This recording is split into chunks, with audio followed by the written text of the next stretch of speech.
ভারত থেকে নেমে আসা ঢল আর কয়েকদিনের টানা বৃষ্টিতে তিস্তার পানি এখন বিপদসীমার উপর দিয়ে প্রবাহিত হচ্ছে।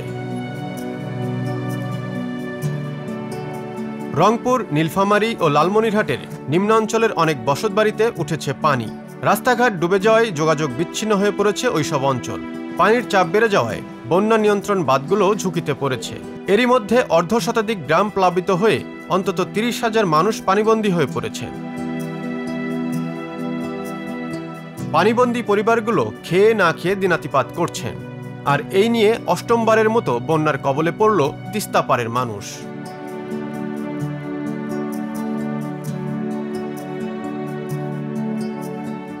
রোববার দুপুরে তিস্তার পানি রংপুরের কাউনিয়া পয়েন্টে বিপদসীমার ৩৩ সেন্টিমিটার উপর দিয়ে প্রবাহিত হচ্ছে।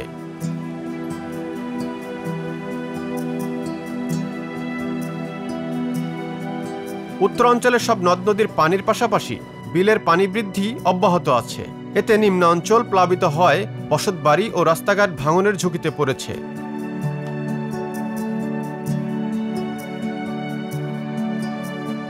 সেই সঙ্গে ফসলি জমিতে পানি ওঠায় নষ্ট হচ্ছে আগাম শীতকালীন শাকসবজি, বীজতলা সহ বিভিন্ন ফসল।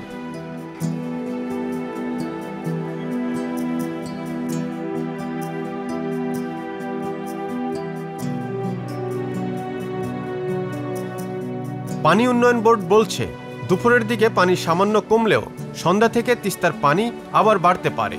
তাই চরাঞ্চলবাসীকে সতর্ক থাকতে বলা হয়েছে।